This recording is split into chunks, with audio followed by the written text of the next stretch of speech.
Savez-vous qu'en plein XXIe siècle, des Juifs respectent encore des règles alimentaires fixées par la Torah? Ils mangent kasher. Manger kasher implique de nombreuses règles, une grande vigilance, ne pas manger n'importe quoi, n'importe comment. Dans le monde du fast-food, du repas congelé, pourquoi manger kasher? La nourriture joue un rôle central dans la vie quotidienne des hommes. C'est la première distinction entre l'homme et l'animal, ce qui fonde la culture. Sélectionner, transformer et cuire ces aliments constitue notre rapport au monde, à la nature. Se nourrir a aussi un sens social. On ne mange pas seulement pour survivre, mais pour vivre avec les autres, pour partager. Manger n'est pas un acte anodin, mais un acte social qui fonde le groupe et le détermine au sein de sa communauté. Pensons au repas d'affaires avant de signer un contrat, au verre de l'amitié, au pique-nique en famille. Le judaïsme n'échappe pas à cette norme universelle, mais il introduit à chaque repas un hôte de marque qu'il faut savoir honorer, Dieu. Rappelons enfin le caractère sacré de la nourriture dans le judaïsme. Dans le service divin effectué dans le temple, la viande, le vin et même le sang ont une fonction centrale à travers les sacrifices, les libations et les aspersions. Encore aujourd'hui, chaque repas est entamé et achevé par des bénédictions. Et notre table est comparée par le Talmud à un petit autel, de sorte que nous perpétuons par nos repas la dimension religieuse de la nourriture. Qu'est-ce que manger kasher? Le mot kasher signifie en hébreu valable. Il désigne une chose ou une personne en règle avec la religion. On dit aussi d'un rouleau de la Torah qu'il est kasher s'il ne présente aucun défaut. Un homme est kasher s'il est honnête. Et aux États-Unis, il est même entré dans le langage commun et on dit là-bas « it's not kosher », comme on dit en France, ce n'est pas très catholique. Mais le mot kasher est surtout associé aux règles alimentaires du judaïsme. Le mot kasher a donné le nom kashrut, qui désigne l'ensemble de ces règles, et le verbe kashériser, qui veut dire rendre kasher. La kashrut fait partie des 613 mitzvot de la Torah. En fait, avant même l'énonciation de ces lois pour Israël, l'humanité a reçu quelques lois concernant sa manière de se nourrir. Ainsi, la première loi donnée à Adam, le père de l'humanité, concerne sa nourriture. De tous les arbres du jardin tu mangeras, mais de l'arbre de la connaissance du bien et du mal, tu ne mangeras pas. À ce stade, l'homme est végétarien. L'humanité devient carnivore après le déluge, quand Dieu autorise les descendants de Noé à consommer la viande. Notre patriarche Jacob est aussi lié à la première loi de la kashrut mentionnée pour le peuple d'Israël. En effet, la Torah nous raconte que lors de son retour au pays de Canaan, il fut attaqué la nuit par un personnage mystérieux. Ne réussissant pas à le tuer, ce personnage blessa Jacob à la cuisse. C'est la raison pour laquelle les enfants d'Israël ne consomment pas le nerf sciatique jusqu'aujourd'hui. On le voit, dès le début du récit biblique, les règles alimentaires occupent une place centrale. Terminons avec la sortie d'Égypte où Dieu donne à Israël les lois de Pessah. Il se trouve qu'il s'agit encore de lois alimentaires, à savoir manger l'agneau pascal avec les herbes amères et la matzah, le pain azim. Mais quelles sont les spécificités de la nourriture kasher? Si pour les minéraux et les végétaux, la Torah ne donne aucune restriction, il n'en va pas de même de la chair animale. Résumons. Parmi les animaux terrestres, seuls sont autorisés les ruminants ayant les sabots fendus, les deux signes distinctifs étant obligatoires. C'est pourquoi le porc, qui n'a que les sabots fendus, ou le chameau, qui n'est que ruminant, sont interdits à la consommation. Pour les animaux aquatiques, seuls les poissons possédant des écailles et des nageoires sont licites, ce qui exclut non seulement les poissons à police, mais également les crustacés, les mollusques ou les animaux amphibies.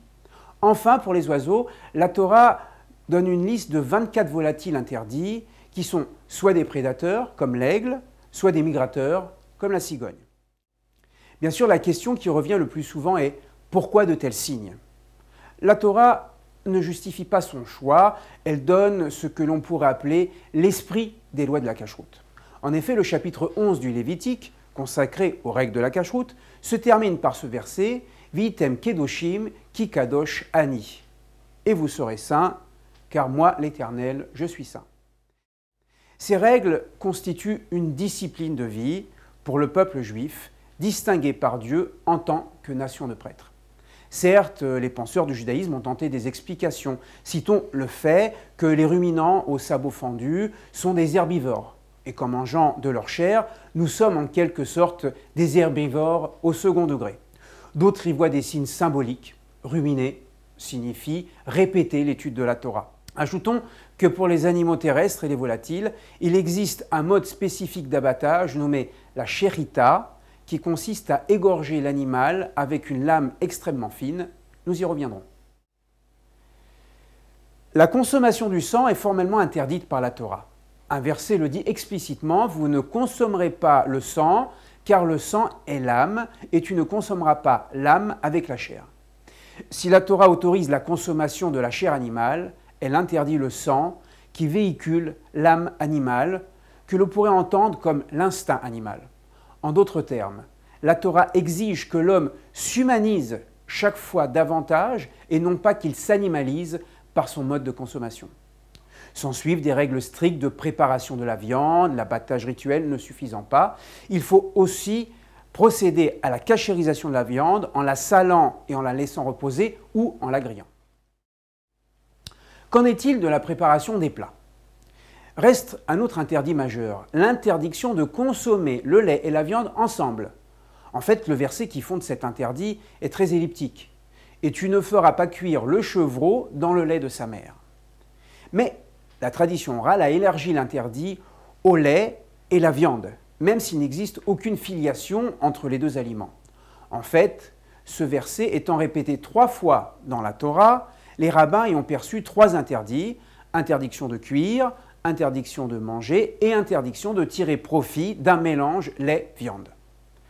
Une telle législation aura des conséquences sur le rythme des repas et même sur l'organisation de la cuisine. On attend généralement 6 heures, certains 3 heures, entre la consommation de la viande et la consommation du lait. Quant à la cuisine, elle devra posséder, entre autres, 2 vaisselles, avec une distinction pour les éponges et les cuvettes de lavage. Alors pourquoi séparer le lait et la viande? Bien qu'il s'agisse là encore d'un décret divin sans raison immédiate, les commentateurs y voient l'un des grands principes du judaïsme, la séparation entre la vie, le lait, et la mort, la viande. La différenciation entre les éléments est un principe que l'on retrouve dans de très nombreuses mitzvot. Alors des questions récurrentes. Certaines questions reviennent souvent au sujet de la cacheroute. Essayons d'y voir clair. Tout d'abord, mange ton kasher parce que c'est hygiénique. Cette affirmation est souvent avancée pour justifier les rites lorsqu'ils nous semblent désuets. Mais elle ne correspond pas à l'esprit du judaïsme. La Bible justifie la cacheroute comme la discipline alimentaire de tout un peuple. À travers l'accomplissement des commandements, le juif se perfectionne moralement et exprime son amour de Dieu. En réduisant la portée des rituels religieux à des contingences matérielles, on risque de perdre de vue leur portée symbolique profonde. Est-ce que kasher est équivalent à halal? Non. Bien que l'islam exige un abattage rituel de la bête, les règles du judaïsme en matière de couteau et des gestes opératoires sont très différents. Et s'il est vrai qu'un musulman peut consommer de la viande kasher, un juif n'est pas autorisé à consommer de la viande halal. Pourquoi le vin kasher? En quoi est-il différent du bon vin vendu en grande surface? En fait, un vin kasher n'est pas différent d'un vin non kasher au niveau de sa composition, mais au niveau de son mode de préparation. Car tout vin kasher est préparé dans l'intention d'être potentiellement utilisé pour nos cérémonies religieuses, qui douchent du Shabbat et des fêtes, cérémonies de mariage et autres. Cette intentionnalité, kavana, offre au vin kasher une sorte de sacralité qui exclut du coup l'ensemble des vins qui n'ont pas été préparés dans ce but. Une question qui émane même des milieux religieux. Pourquoi manger kasher revient-il si cher? Sans rentrer dans les méandres des politiques commerciales, disons simplement que pour obtenir un produit kasher, il faut faire appel à des professionnels, des abatteurs rituels, des surveillants, un service administratif. Et tout cela, évidemment, occasionne des coûts qui se répercutent sur le prix des produits kasher. Enfin, une question d'une grande actualité, la sherita fait-elle souffrir les bêtes? Malgré le côté impressionnant de ce mode opératoire, un des buts de l'abattage rituel est précisément de ne pas faire souffrir l'animal. La lame extrêmement fine tranche immédiatement les 2 tuyaux vitaux de la bête, coupant instantanément l'arrivée du sang et d'oxygène au cerveau. À tous ces principes s'ajoutent de nombreux détails présentés dans un livre des références dont le nom invite déjà au repas, puisqu'il s'agit du Shulchan Aruch, la table dressée, le guide de la vie juive. Ah, j'allais oublier, faire attention à ce qui rentre dans sa bouche ne dispense pas de faire attention à ce qui en sort. Bon appétit!